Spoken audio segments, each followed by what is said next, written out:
Le MIDEM, c'est quoi? C'est le plus grand rassemblement mondial des professionnels de la musique. Il a été créé il y a 53 ans et se passe chaque année à Cannes. Et cette année, il aura lieu du 4 au 7 juin prochain à Cannes, en France. Nous sommes là pour accompagner la structuration et la professionnalisation des marchés à fort potentiel, dont fait partie évidemment l'Afrique. Et on est ravis de commencer cette tournée africaine par le Sénégal, qui est vraiment un pays de la culture, des cultures. On a vu aujourd'hui une richesse et une envie de travailler ensemble, de se retrouver.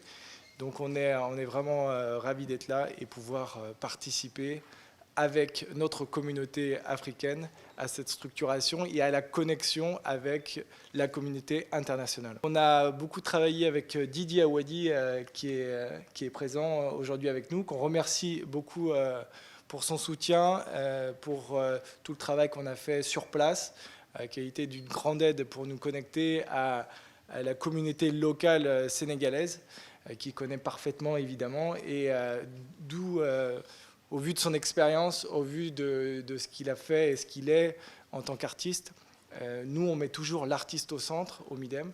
Et là, une fois de plus, on a travaillé avec les artistes et pour les artistes. Donc l'année dernière, on a choisi d'aller en Afrique du Sud en premier, qui était le pays, à première vue, le plus structuré, le plus avancé sur le marché de la musique en Afrique. Après, on a fait la Côte d'Ivoire, le Congo-Brazza et on a fait le Nigeria. On avait choisi d'équilibrer entre des pays francophones et anglophones.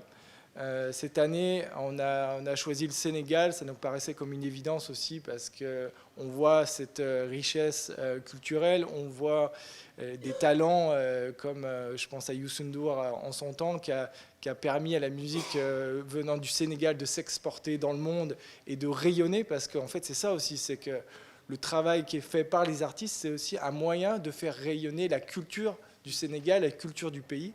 Donc c'est une vraie force et c'est là aussi qu'on veut faire passer ce message-là pour que vous ayez le soutien des politiques qui comprennent bien que tout ce qu'on fait ensemble, finalement, ça sert au pays, ça revient comme un effet, on va dire, un cercle vertueux. Donc on a choisi le Sénégal pour ces raisons-là, pour cette force artistique. Un des enjeux importants, c'est la formation.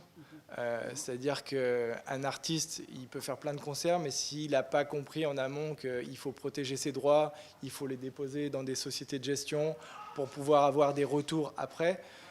Donc ça, c'est évidemment, ça c'est un peu la base. Donc il y a ce besoin de formation, de créer des structures qui vont permettre aux professionnels de la musique, là on parle des artistes, mais aussi tous les autres métiers de la musique, où il y a un vrai besoin de formation, que ce soit sur le live, que ce soit sur les managers, parce qu'on a vu, il y a beaucoup d'artistes, les managers, c'est le petit frère, c'est le cousin, mais vraiment des managers professionnels qui savent comment encadrer l'artiste, comment l'accompagner dans sa carrière. Parce qu'aujourd'hui, être un artiste, il faut aussi avoir une stratégie, il faut savoir où on veut aller, ce qu'on veut faire, pour pouvoir réussir. Au final, c'est un peu ça, réussir à vivre de sa musique.